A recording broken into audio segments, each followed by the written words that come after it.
Hello, my name is John Didi, professor of political science at the community colleges of Baltimore County and local media political analyst.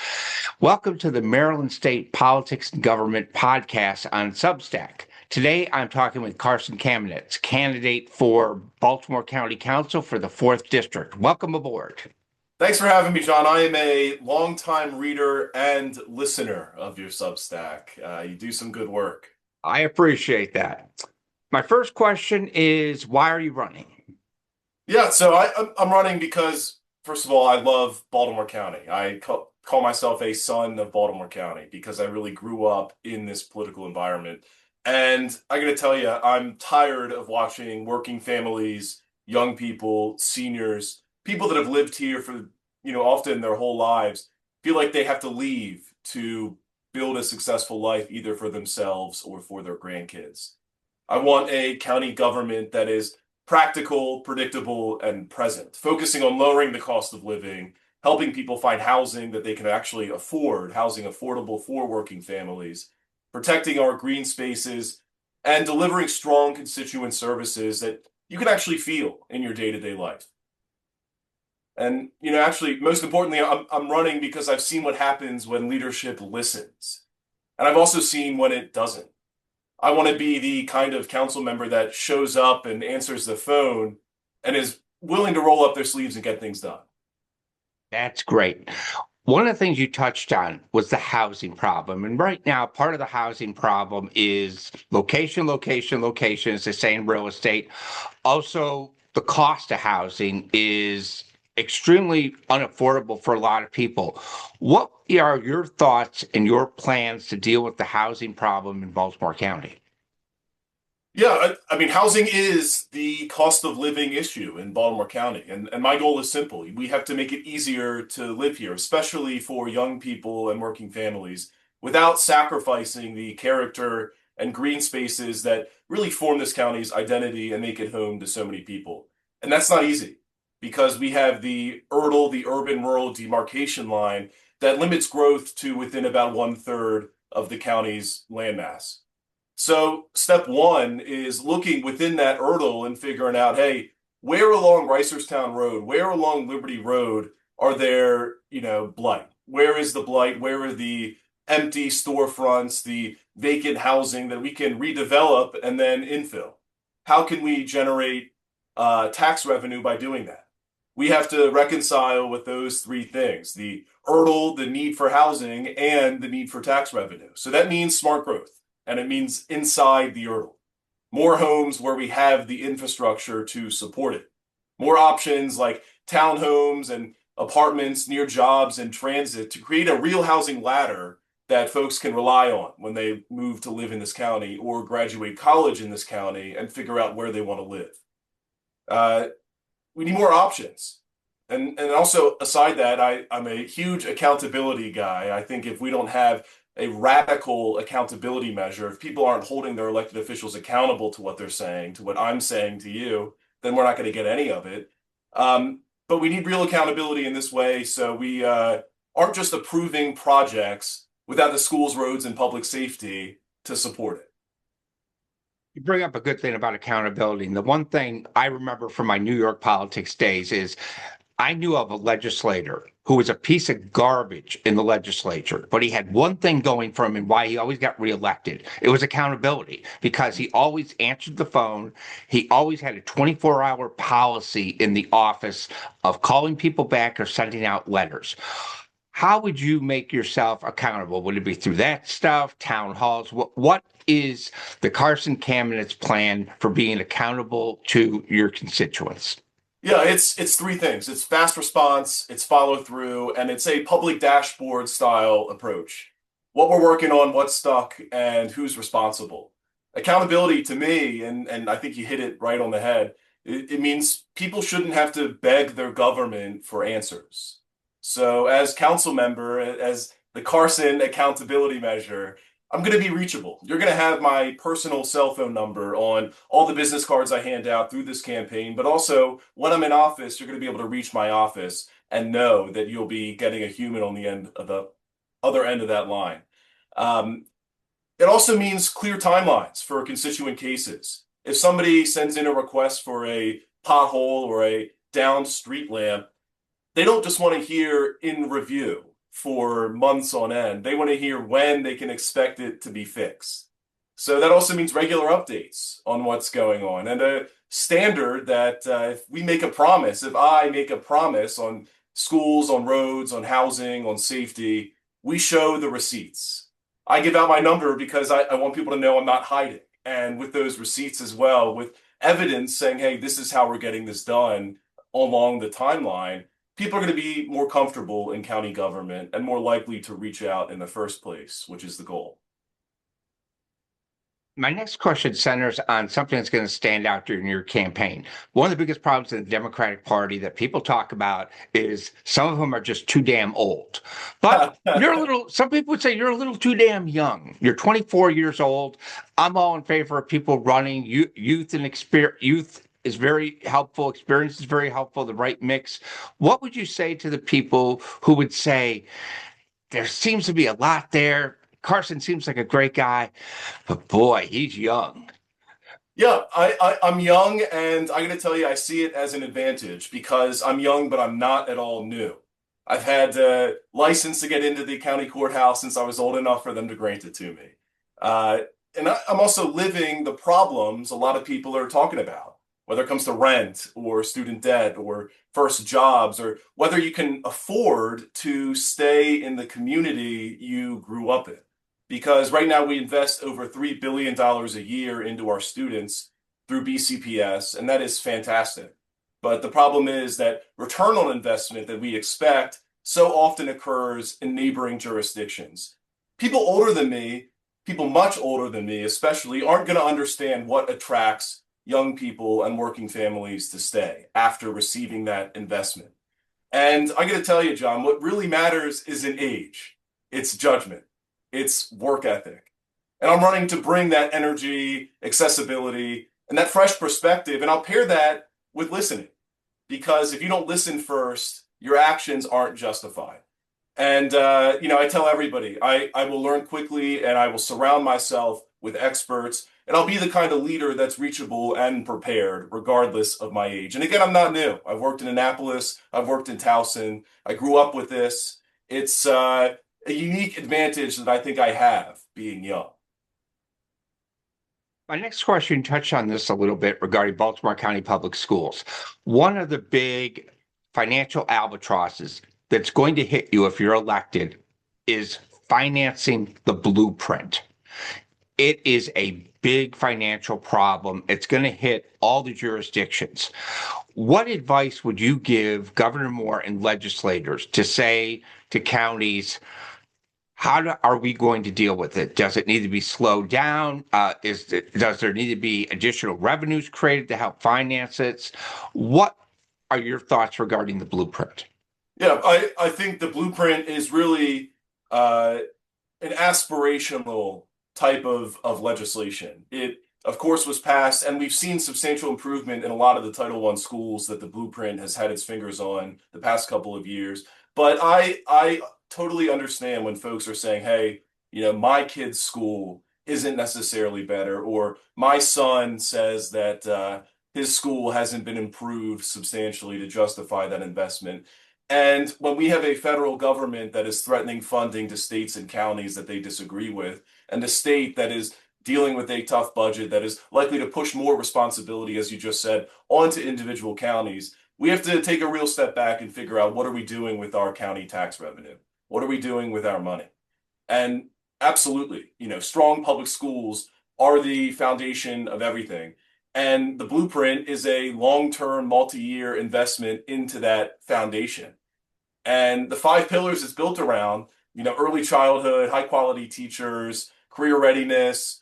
These are positive things that we should want. So the question isn't necessarily, how do we fund it this moment, but it's how do we set up the structure over a much longer term to ensure that these advantages are implemented in a, somewhat timely way. I think it's not a 50-year plan. I think it's maybe a 15-year plan of figuring out, hey, how do we put these funding mechanisms in place and grow our counties and states enough to have the tax revenue to adequately handle them? You touch on this a little bit regarding education. I like how you use the word aspirational. The one problem, though, is you can have aspirations, but the financial problem is what people are concerned about because people want to see results. People talk about, I remember the good old days, and Absolutely. someday you will be talking about the good old days when you thought things were better. Trust me on that. Uh, when it comes to this, what do you say to voters that say, why are we spending all this money when we don't see the results? Yeah. First of all, when we talk about policy and how policy interacts with voters, of course, voters want to see that immediate return on investment. And I wish I could say every piece of policy ever passed has that immediate return on investment. And I don't think anybody's wrong to expect to see results. That's the whole point. Yeah. But a lot of people have been promised improvements and in reality have watched things feel the same or even worse. So my focus again is pretty simple. It's less talk, more visible follow through. The Baltimore County Council does not have authority over the school system, but we do have control over the budget. And that budget can be used for safer neighborhoods, to ensure local schools that are struggling feel the financial support that they need, and a county government that actually answers the phone and fixes problems. So judge me by what you can measure, not just what I say. And my job is to push for accountability. So if folks aren't seeing the results that they're expecting, my job is then to put the people in front of me in the council chambers and ask why. Okay. My next question deals with life balance. You're currently going to law school. You're going to do this campaign. You're going to, if things work out for you successfully, be elected to county council. What is the plan for balancing so much together? Because I know people that have gone through law school and they describe it as joyful and hell at the same time. How is the life balance going to work out for you over the next several months? Yeah, I would say to anybody that is nervous, fine. I would also say ask anybody in District 4 if they have felt an absence from me. I am as present as humanly possible. And I got to tell you, John, I love law school. I tell everybody I hated school my entire life until law school because, frankly, all people want to do is argue about law or politics all day. So I feel right at home. And I treat this campaign exactly as I treat law school: disciplined, organized quickly, and serious. I plan my weeks down to the hour. I'm clear about priorities, and I'm building a really strong team so the campaign runs professionally day in and day out, not just when I'm the one in the room. And honestly, law school makes me a lot better at this job. It trains you to listen carefully, it trains you to master details and read the fine print, and most importantly, how to argue both sides, because we have a lot of diversity of opinion in Baltimore County, and understanding where each side is coming from is a real advantage that I take absolutely seriously, because then you can advocate effectively for the people I'm representing.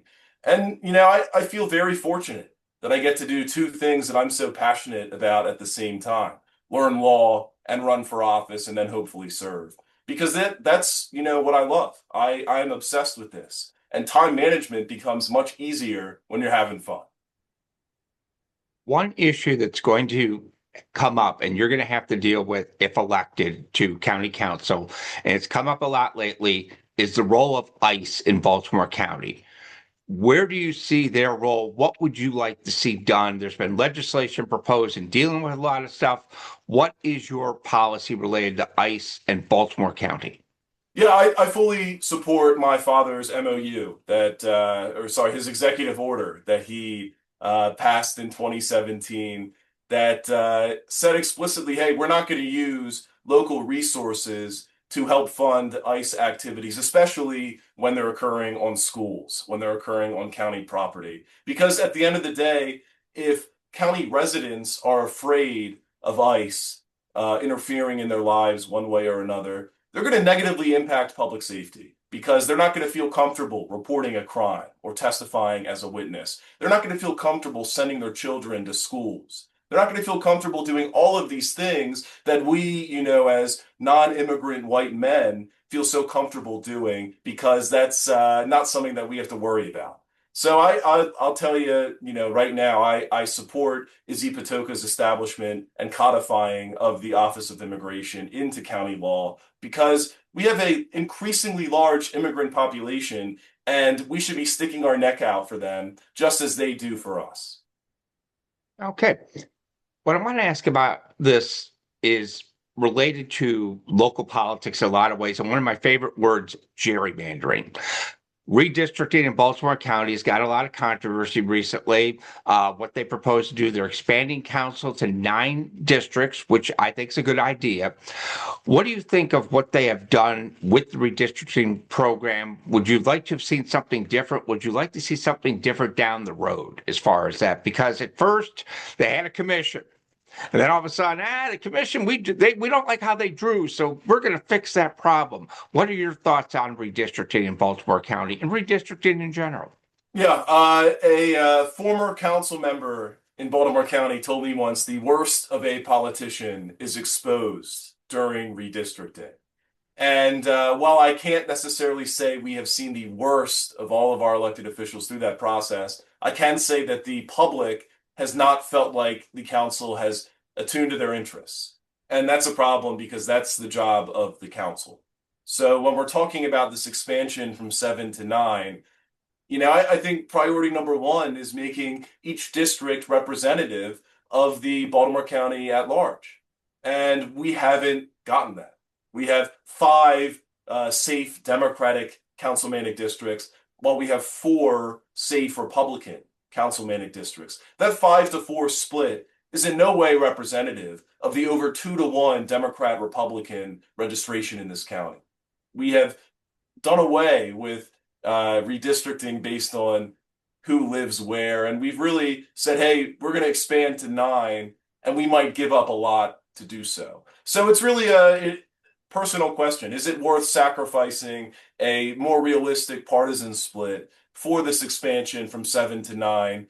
That's really the question to me. And I think the answer is probably 60% yes, because I think when we expand councilmanic districts, when we add to them, we have more localized and accountable representation. When you have less people in each district, you're not required to, you're not going to have as many people reaching out to you on a regular basis. But you're also going to be able to go more specifically to areas that you're familiar with because the districts are smaller. So I think that's an inherent positive, as you said, adding districts.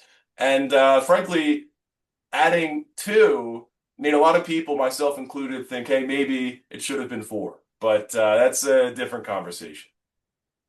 Next question I'll ask is regarding endorsements in a different way.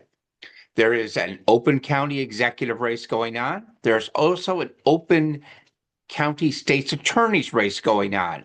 Do you have any preferences, or do you want to go with the I'm running my own campaign and I don't have time for all that stuff?